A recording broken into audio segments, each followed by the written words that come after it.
Hey, welcome to The Explainer. Today, we're going to tackle one of the biggest concepts ever, and we're going to do it by looking at just one single, really powerful word. I mean, really, how do you explain, well, everything? If I asked you right now to define what it means for something to be, for reality itself to exist, where would you even begin? That big, heavy word is existence. And yeah, it sounds like something you'd debate in a late-night philosophy class, right? Not something for a quick explainer. But that's where things get interesting. To get our heads around this huge idea, we've got to start small.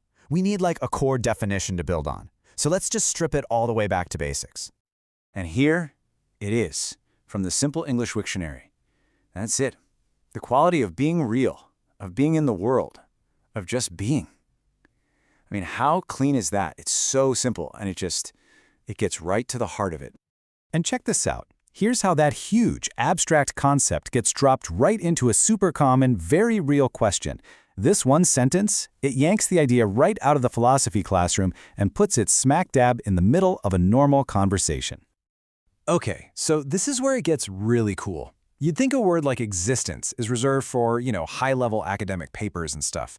But this word, it's kind of a double agent. It's hiding in plain sight, part of a club you would never expect it to be in. And that club is the Basic English 850 list. Now, that classification is the key. It's what unlocks why this word is so incredibly powerful. So, let's just break this down. The word existence is on the academic vocabulary list. Okay, no shocker there, right? But the wild part is that it is also on the Basic English list.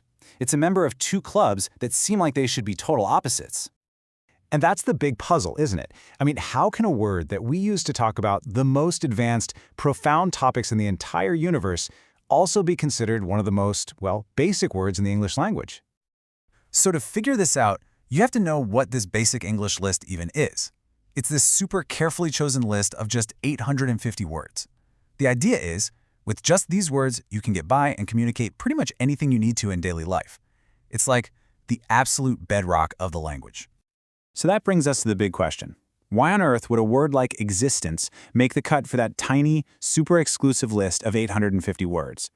What does that actually tell us about how we think and talk? Well, it tells us something really profound. You can't even start to talk about big, complicated academic ideas if you don't have the basic building blocks. I mean, think about it.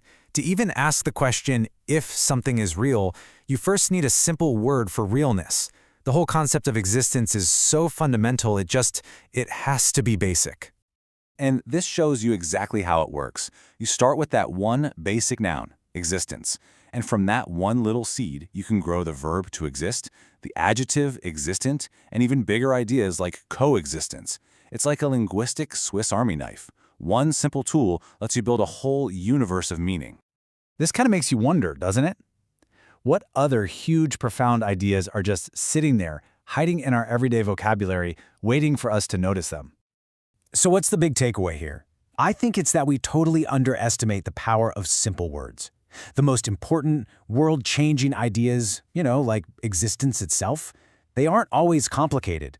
They're fundamental. They have to be. They have to be accessible to everyone, and our most basic language reflects that. And that kind of leaves us with one final thought to chew on. You and I, we all use this core set of words every single day. So the real question is, what are you building with them? What profound, complex, amazing ideas are you creating with your own basic toolkit of words?